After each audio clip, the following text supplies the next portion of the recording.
Сәлем қыздар, бүгін сіздермен красный бархат пирогын жасайтын боламыз.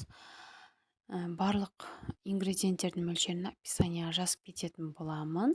Ең алдымен бізге ұн қажет, какао, разрыхитель, сахар және ванильный сахар. Қалауларыңызша қоссаңыздар болады, қоспасаңыздар да болады. Және пищевой краска, қызыл красканы қосамыз және сары май, су қажет болады. Барлық сухой ингредиенттердің барлығын араластырып аламыз жақсылап. Сосын үстіне сары майды теркамен өткізсеңіздер де болады, немесе пышақпен, мен пышақпен кесіп осылай қамырды біркелкі етіп жасап алдым. Үстінен суымызды қосамыз. Жақсылап, мына жерде менің суым кішкене аздау болғандықтан үстінен тағы да қостым. Біркелкі қамыр жасап аламыз да екіге бөлеміз. Біреуін кішірек және екіншісін кішкене үлкендеу етіп. Кіші бөлігін морозилкаға салып қоямыз, ал үлкен бөлігін холодильникке 30 минутқа тоңдырып қоямыз.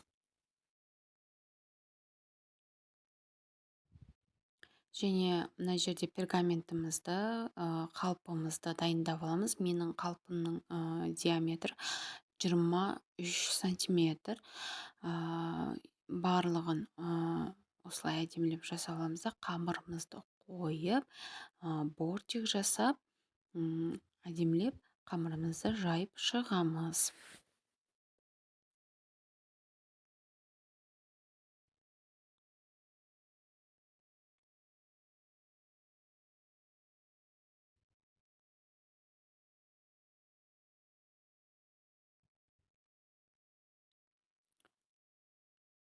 Қамырымыз дайын болды. Енді начинкасына кірісеміз. Творожный сыр және сахар, 2 жұмыртқаны қосып миксерлеп аламыз жақсылап.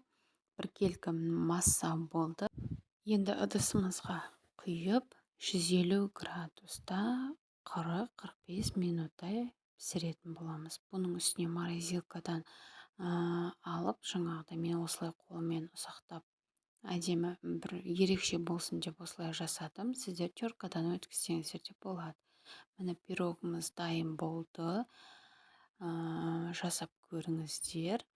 Және менің каналыма тіркеліп, лайк басып, комментарий жазып кетіңіздер. Алда көптеген рецепттермен бөлісетін боламын.